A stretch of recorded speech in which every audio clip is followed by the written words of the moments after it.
జిల్లాలో దోపిడీ చేశారని ఇవాళ ఏదో రెవెన్యూ సదస్సులు ఆషామాష జరిగితే ఊరుకోకుండా నిన్నే చంద్రబాబు నాయుడు గారు దాని మీద సీరియస్ అయి మా శాసనసభ్యులు కూటమిలో ఉన్నటువంటి ప్రతి సభ్యుడికి కూడా నిన్న ట్రైనింగ్ ప్రోగ్రామ్ లాగా రెవెన్యూ దాని మీద ప్రాంతీయ శిక్షణ కార్యక్రమాలు ఏర్పాటు చేసి రాబోయేటువంటి రోజుల్లో ఏ గ్రామంలో కూడా తప్పు జరగకూడదు, ఏ గ్రామంలో కూడా రైతుకు సమస్య రాకూడదు అని చెప్పి నిన్న ఈ కార్యక్రమం తీసుకున్నారు.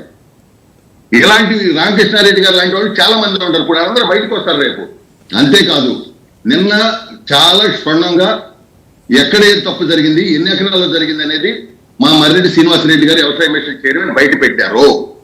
దీని మీద ఖచ్చితంగా చర్యలు ఉంటాయి కాబట్టి వాళ్ళ రెవెన్యూ సదస్సులు మళ్ళీ ఏదైతే నామమాత్రంగా పెడుతున్నారు అధికారులు, దాని మీద చంద్రబాబు నాయుడు గారు స్పందించి నిన్న మళ్ళీ రెవెన్యూ మంత్రి అనగానే సత్యప్రసాద్ గారి ఆధ్వర్యంలో ప్రాంతీయ సదస్సులు పెట్టి ఏ విధంగా దీని మీద భూముల్ని మనం సరిచేయాలి, ఏదైతే చుక్కల భూములో, ఏదైతే మరి అటవీ భూములో, ఏదైతే ప్రభుత్వ భూములో, ఏదైతే పట్టా భూములో తప్పు జరిగినాయో వాటిని అన్నింటినీ మనం బయట తీయాల్సిన బాధ్యత ఈ ప్రభుత్వం మీద ఉంది. 13,59,000 ఎకరాలు భూమి ఇవాళ దోపిడీకి గురైందంటే ఇది చిన్న విషయమా? కాబట్టి మేమేదో ఒకరోజు వాళ్ళకేంటంటే ఇందాక మిత్రుడు చెప్పాడు నాగార్జున, ఒక చిన్న పొరపాటు ఉందంటే కాగితం చూసి గబగా పోలీసులు వెళ్ళి అర్ధరాత్రి కాడ తీసుకొచ్చి చింతకాల ఐదు పత్రుడి గారిని చేసినట్టు మీకు చేయండి. ఎందుకంటే అన్ని కూడా పకడ్బందీగా పెట్టుకుని ఖచ్చితంగా అన్ని ఉంటాయి, అన్ని చర్యలు ఉంటాయి.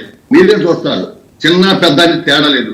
ఎవరు తప్పు చేసినా సరే వెళ్ళిపోతారు, ఎవరు మాట్లాడినా సరే అది మా పార్టీయా ఇంకో పార్టీయా బయట పార్టీయా ఎవరైనా సరే చట్టం ముందులో మాకొకటే. ఇది మేము ఎప్పటికి కూడా తప్పం.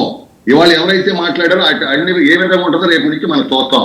దీని మీద ఇప్పటికీ మాట్లాడుతున్నారు, అధిష్టానం దీని మీద దృష్టి పెట్టింది, దీని మీద మాట్లాడుతున్నారు. నాగార్జున మాట్లాడతారండి, నాగార్జున గారు మాట్లాడతారు. ఇందాక పెద్దలు వైసీపీ పెద్దలు చెప్తూ మా పార్టీ పరంగా సజ్జల గారి మీద డెఫినెట్గా మేము యాక్షన్ తీసుకుంటాం, అది ప్రూవ్ అయితే అని చెప్పారు. కొన్ని సూటి క్వశ్చన్లు మీ అందరి తరఫున కొన్ని సూటి క్వశ్చన్లు అడుగుతున్నారు. ఎమ్మెల్సీ అనంతబాబు జైలుకి వెళ్ళి జైలు శిక్ష గడిపాడా లేదా? మీకు ప్రభుత్వంలోకి అరెస్ట్ చేస్తుంది, మరి మీరు పార్టీ నుంచి ఎందుకు సస్పెండ్ చేయాలా?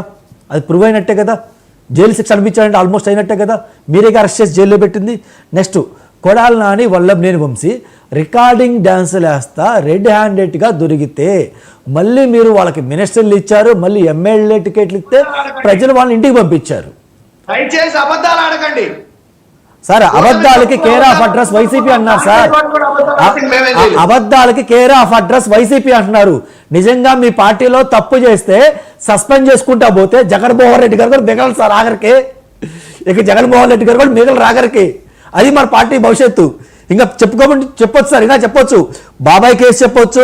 నెక్స్ట్ ఇందాక జత్వానీ కేసు మీద ఐఏఎస్ ఐపీఎస్ అధికారి సస్పెండ్ అయ్యారంటే మీనింగ్ ఏంటి? తప్పు జరిగిందనే కదా. మరి మీరు ఏ యాక్షన్ తీసుకున్నారు మీ పార్టీ తరఫున, మీ నాయకుల తరఫున? నెక్స్ట్ త్రిపులార్ కేసు గారు రేపు మాపో ఎల్లుండి మా తాడేపల్లి ప్యాలెస్ కూడా వస్తుందాయా? మరి ఇంకేంటి నేను చెప్పేదేంటి? తప్పు చేసిన వాళ్ళు కనుక మనం మన పార్టీ నుంచి సస్పెండ్ చేసుకుంటా పోతే వైసీపీలో జగన్మోహన్ రెడ్డి గారు కూడా మిగలరు, ఇంకెవరు ఉండరు. అది మీరు గుర్తుపెట్టుకోండి. సో మన పార్టీ యొక్క మెయిన్ ఉద్దేశం ఏంటి? తప్పు చేసిన వాళ్ళే మా పార్టీలో ఉంటారని మీరు చెప్పాలి. పనికి మాలిన అధికారం ఉందని దీంతో పనికి మాలిన ఆరోపణలు చేసి తప్పుడు కేసులు పెట్టేసి చర్యలు తీసుకోమని చెప్పేసి మాట్లాడుతున్నారంటే ఇంతకంటే హేయమైన చర్య ఇంకోటి ఉండదు. సమర్థించుకోవచ్చు కానీ మరింత దారుణం పెద్దలు వినండి. సమాజం చూస్తుంది సిగ్గుపడుతున్నారు సార్ ప్రజలు. మీ అబద్ధాలు ఇచ్చి వీళ్ళకే మీరు ఓట్లేస్తుంది అన్నారు తెలుసా? జనాలు వీళ్ళకే మీరు ఓట్లేస్తుంది అన్నారు తెలుసా? మీరు మాట్లాడే ప్రతి మాట అబద్ధాలు చూస్తుంది. ఒరే బాబు వాళ్ళు ఐఏఎస్ ఐపీఎస్ సస్పెండ్ చేశారన్నా కానీ మీరు నిజం లేదంటారు, నాకు అర్థం కాదు. మీ ఎమ్మెల్సీ జైల్లో పెట్టామని మా ఎమ్మెల్సీ ఏం చేయాలంటారే? ప్రభుత్వం ఇప్పుడున్న కూటమి ప్రభుత్వం సస్పెండ్ చేసింది. ఎందుకు చేసింది? స్టేట్మెంట్ ఇచ్చారు కదా, ఐఏఎస్ ఐపీఎస్ స్టేట్మెంట్ ఇచ్చారు. తాడేపల్లి ప్యాలెస్ నుంచి మాకు ఆదేశాలు వచ్చినాయి, మేము చేసినామని చెప్పారు. అది బాబు గారు పవన్ కళ్యాణ్ గారు ఇవ్వలేదు కదా, మరి ఎందుకు ఇలా మాట్లాడతారు? మీరు ఆధారాలు లేని ఆరోపణలు చేస్తున్నారు. వాళ్ళు అన్యాయంగా మమ్మల్ని సస్పెండ్ చేశారని కోర్టులకు వెళ్ళారు. ఎవరు అనలేదు సార్, అన్యాయంగా చేశారన్నా. అన్యాయంగా పెద్దలు వినండి, అన్యాయంగా చేశారని అనలేదు. తాడేపల్లి నుంచి మాకు ఆదేశాలు వచ్చాయి, పెద్దల నుంచి మేము చేసాము, మాకేం సంబంధం లేదు, మమ్మల్ని క్షమించండి అన్నారు. ఇచ్చిన స్టేట్మెంట్ కూడా మీరు చదవట్లేదంటే, ఇచ్చే స్టేట్మెంట్ కూడా మీరు చదవట్లేదు. మరి ఏంటి సార్ మీరు ఇంకా చూసుకోండి సార్. దయచేసి ఆధారాలు లేని ఆరోపణలు సార్ జనాలు మనం లోతున్నారు సార్, జనాలు మనం లోతున్నారు, ఇంకా రిలైజ్ కాలేదే.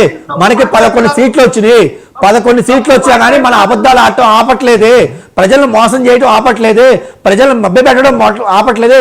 40% ఓటు బ్యాంక్ ప్రజలు మిమ్మల్ని నమ్మారంటే మీరు ఇంకా ఎంత విశ్వసనీయత ఉండాలి సార్. 2019-24 మీరు ఏ అయితే ముచ్చట్లు చెప్పారు, ఏ అయితే అబద్ధాలు చెప్పారు, ఏ అయితే మాయ మాటలు చెప్పారు, ఏ అయితే ప్రజల్ని ఇబ్బంది పెట్టారు, అయ్యే ఇప్పుడు మీరు ఇంకా రిపీట్ చేస్తా ఉంటే మీ పార్టీ బాగుపడుతూ రేపు మాపు ఆ పార్టీ కూడా భూస్థాపితమైంది సార్. ఉన్న ప్రాతినిధ్యం ఏంది, మీకు వచ్చిన సీట్లు ఎన్ని, మీరు సరే మా పార్టీకి మీ పార్టీ కంపేర్ ఎలా చేస్తారు సార్? మేము అదే చెప్తున్నాం, అయ్యా దయచేసి మా పార్టీకి మీ పార్టీ కంపేర్ చేయొద్దు.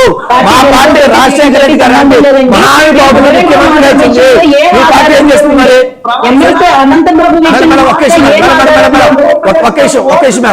మీకుంది ఎందయ్యా, మీకుంది ఎంతమంది ఎమ్మెల్యేలు?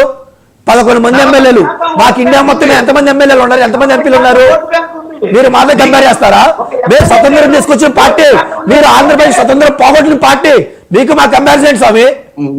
మేము ఇండియాకి స్వతంత్రం తీసుకొచ్చిన పార్టీ, మీరు ఆంధ్రప్రదేశ్ కి స్వతంత్రం పోగొట్టిన పార్టీ.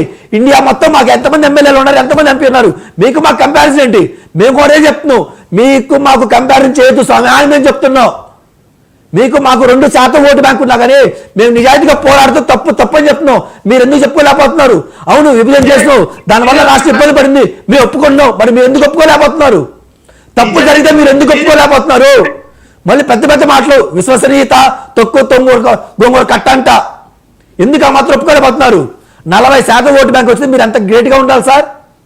మరి మీరు మాట్లాడే మాటలేంటి? ఎమ్మెల్సీని మీరే జైల్లో పెట్టారు, అంటే తప్పు జరిగిందా కదా, మరి ఎందుకు సస్పెండ్ చేయలేదు? మీ జగన్మోహన్ రెడ్డి గారు చేసుకొని మా ఎమ్మెల్సీ అని తిరుగుతాడు. త్రిపుల్ కేసులు కూడా దొరికిపోయారు.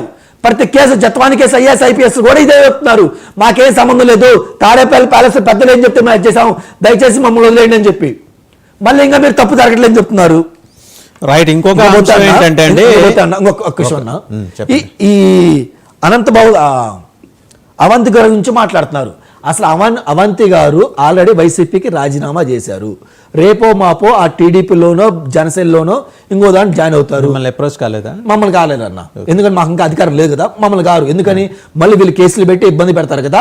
ఈ పార్టీలో జాయిన్ అయితే ఎలాగైతే బాలినేని గారికి ఎన్ని భూ కబ్జాలు చేసినా, ఎన్ని దందాలు చేసినా, ఎన్ని అక్రమాలు చేసినా ఆయన మళ్ళీ వైట్ పేపర్గా తీసుకెళ్లి జనసేన మళ్ళీ ఈయన వైట్ పేపర్ అని చెప్పి ప్రజల మీద రుద్దుతున్నారు కదా, అలాగే అవంతి గారిని తీసుకెళ్లి రేపో మాపో ఏదో కాన్స్టిట్యున్సీ అప్పచెప్పి ఇతను మీ నాయకుడు, ఇతను మళ్ళీ మీరు గెలిపించాలి, మళ్ళీ ఓటే అని చెప్పి రేపు మాపో కూటమి పెద్దలుగా ప్రచారం చేయొచ్చు. అంతే కదన్నా. 2019లో 2024 ఎలక్షన్ జరిగినప్పుడు వీళ్ళు ఏం చెప్పారు? ఈ ఎమ్మెల్యే కరెక్ట్ కాదు, ఈ ఎమ్మెల్యే కరెక్ట్ కాదు అని చెప్పి కూటమి పెద్దలు చెప్పారు. ప్రజలు కూడా వీళ్ళు కరెక్ట్ ఎమ్మెల్యేలు కాదని చెప్పి ప్రజలు ఓడిస్తే మళ్ళీ కూటమి పెద్దలు అదే నాయకులను తీసుకొని మళ్ళీ వాళ్ళని నెక్స్ట్ టర్మ్ ఎమ్మెల్యేలుగా లేదా నెక్స్ట్ టర్మ్ వీళ్ళ నాయకులు పంపిస్తున్నారంటే ఎంత సిగ్గుసేట్ అన్నా.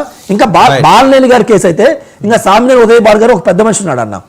సామినేని ఉదయ్ భాను గారిని తీసుకొని కృష్ణా జిల్లాకి ఎన్టీఆర్ జిల్లాకు ఆయన్ని పార్టీ అధ్యక్షుని చేశారు. మరి అప్పుడు దాకా ఆయన వైసీపీలో ఉన్నారు.